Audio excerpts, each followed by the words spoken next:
जय माता की। आप देख रहे हैं law in the spiritual secret.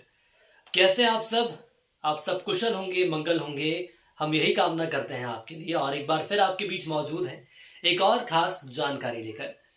शरीर के ऊपर आने वाली शक्ति को कैसे समझा जाए कि कौन सी शक्ति है और वो क्या कहना चाहती है। देखिए, आज बहुत ही खास और दिलचस्प विषय है। आज किस प्रकार से एक साधक या एक आम व्यक्ति जान सकता है कि उसके शरीर पर कौन सी शक्ति है, और कैसे कई दफा ये देखने को मिलता है कि हम ये समझ पाए कि हमारे ऊपर कौन सी शक्ति आई हुई है और वो चाहती आखिर क्या है। कैसे हम सुनेंगे कि आखिर वो शक्ति क्या चाहती है। जो शक्ति आपके शरीर पर आई हुई है वो उन्हें मजबूर कर देगी ऐसी मुद्राएं बनाने के लिए जो आम लोगों से काफी अलग होती है। मानकर चलिए कि जैसे आपके ऊपर कोई शक्ति आ गई है, अब उसकी मुद्राएं हमेशा अलग होंगी, एक आम व्यक्ति से काफी अलग मुद्रा होंगी। और समझना ये बहुत काफी मुश्किल हो जाता है, क्योंकि ये सब आप नहीं करते हैं। ये सब आपके अंदर जो शक्ति मेरा विराजमान रहती है वो शक्ति करवाती है। क्या वह नकारात्मक शक्ति है, क्या वह सकारात्मक शक्ति है। तो ऐसे में ये देखना होगा कि आखिर वो कौन सी शक्ति है। और सबसे खास बात यही है, तो ऐसे में आप क्या कर सकते हैं। देखिए, आप किसी सिद्ध गुरु के पास जा सकते हैं, नहीं तो आप किसी सिद्ध महाज्ञानी के पास जा सकते हैं, जो कि तंत्र विद्या का एक अच्छा ज्ञान अपने पास रखता है। वो इंसान आपकी समस्या का निदान भी कर सकता है, और वो आपको ये बता सकता है कि आपके ऊपर आखिर कौन सी शक्ति आई हुई है, आपके ऊपर आखिर कौन सी शक्ति विद्यमान है। अगर ये संभव नहीं भी हो पा रहा है तो हम आपको बताते हैं कि आखिर आखिर आपको सही जानकारी कैसे मिल सकती है।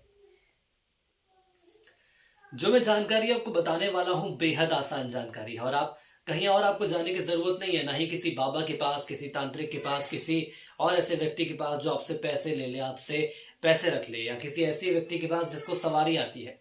देखिए, जब कोई भक्त साधना करता है तो जप की ऊर्जा उसे होती है, और वो उसकी साधना होती है, और वो साधना शक्ति उस माला में होती है जिस माला से आप जप करते हैं। क्योंकि हम सभी जानते हैं कि मंत्रों का जप बिना माला के नहीं किया जाता है। माला में बहुत ही शक्ति होती है, और माला ही आपको ये बताएगी कि आखिर आपके ऊपर आने वाली शक्ति कौन सी है। माला जागृत होने लगती है, उसके अंदर भी ऊर्जा का संचार होने लगता है।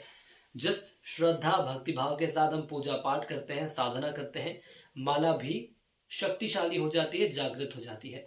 जो ऊर्जा आपके अंदर प्रवाहित हो रही है, वही ऊर्जा उस माला के अंदर भी प्रभावित हो रही है, प्रवाहित हो रही है। आप ये मानकर चलिएगा। तो इसका जवाब आखिर कौन देगा, तो मैं आपको बताता हूं। इसका जवाब खुद आपकी माला आपको देगी। आप माला से सवाल करिएगा, वो आपको जवाब देगी। अब कैसे, समझिएगा। भले ही शरीर के अंदर नकारात्मक या सकारात्मक शक्ति हो, लेकिन आपकी माला के अंदर सिर्फ और सिर्फ सकारात्मक शक्ति ही होती है। वो भले ही कितने ही उसके आजू बाजू या उसके आवरण नेगेटिव एनर्जी का बन जाए, नकारात्मक शक्तियों का बन जाए, लेकिन वो रहेगी सकारात्मक। अब आप सोच रहे होंगे कि माला से जवाब आखिर कैसे मिलेगा, तो मैं आपको बताता हूं कि कैसे माला से आपको इस बात की जानकारी मिल सकती है कि जो शक्ति आई है वो कौन सी शक्ति है, वो क्या चाहती है, उसके आने का मकसद क्या है, उसका भाव क्या है। देखिए, किसी खास दिन, त्योहारों के दिन हो या महाशिवरात्रि का पर्व हो, नवरात्रि का पर्व हो, या उस दिन आपको एक प्रयोग करना है। आपको सबसे पहले साफ सुथरे और धुले वस्त्र पहनने के बाद जल का लोटा और चावल लेना है। कुमकुम और पूजा सामग्री का सारा सामान आपको अपने साथ रखना है। देखिए, ये सारी चीजें इसलिए क्योंकि जब आप पूजा पाठ करने बैठे तो ये नहीं होना चाहिए कि बार बार हम उठ रहे हैं। इसलिए इस बात का विशेष ध्यान रखिए कि सारी चीजें एक बार में ही हम ले आए। इसके अलावा एक और खास बात, आप गंगा जल का प्रयोग जरूर करिएगा। गंगा जल बहुत महत्वपूर्ण है। इसके बाद आप माला को लीजिए और सबसे पहले माला को प्रणाम करिए, और उसके बाद माला के मंत्र का जप करेंगे। देखिए, माला के भी कई मंत्र हैं जो कि हमने पहले के वीडियोस में बनाए हैं, वो सारी जानकारी भी हमने आपको दी है। इसके साथ जिस भी देवी देवता का आप ध्यान करते हैं, उस देवी देवता को प्रणाम करते हुए आपको उनसे प्रार्थना करनी चाहिए। सबसे पहले तो आपने माला को प्रणाम किया, देवी देवता को पूजना शुरू किया, आप उनको प्रणाम करिए और उनसे प्रार्थना करिए कि हे प्रभु, आपका एक अंश इस माला में दीजिए। माला पर उस लोटे का जल छिड़किए, जल लीजिए, पुष्प से और उसके बाद छिड़किए।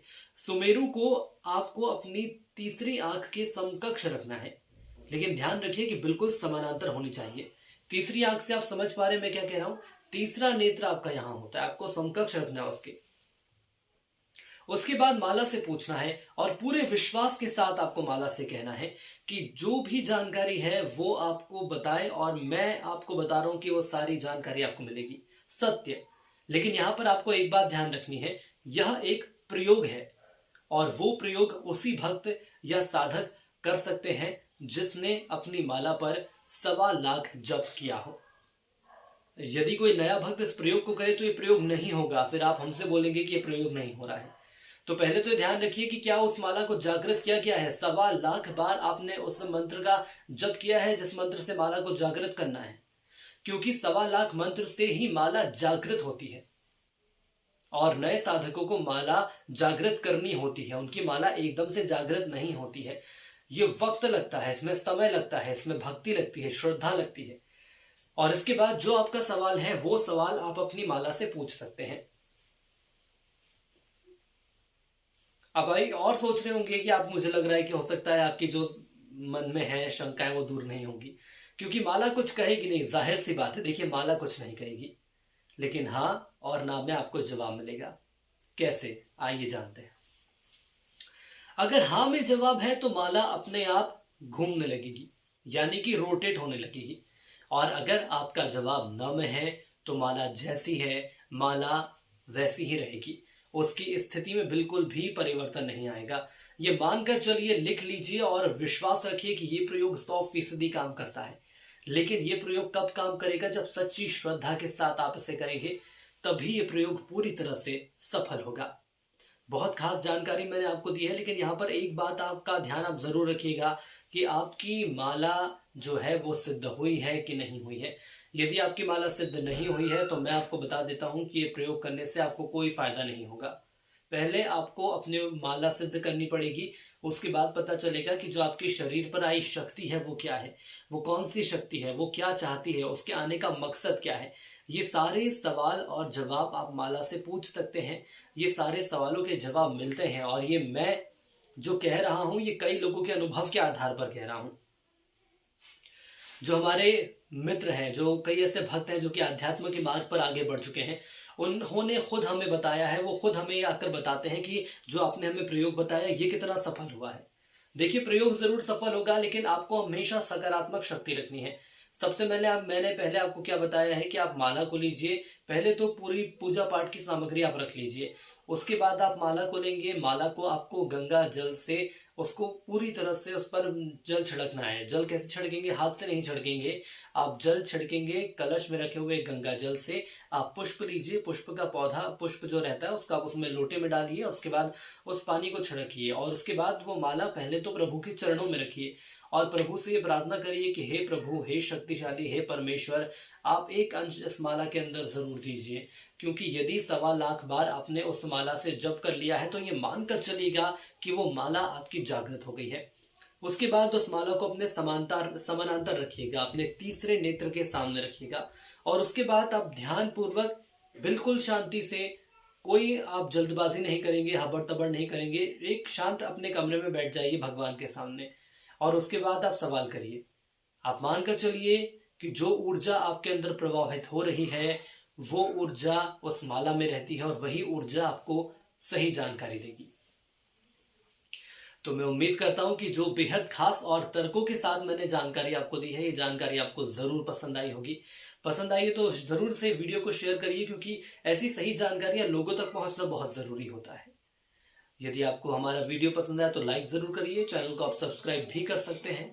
कुछ और जानकारी लेकर जल्द हाजिर होंगे, तब तक के लिए जय माता की।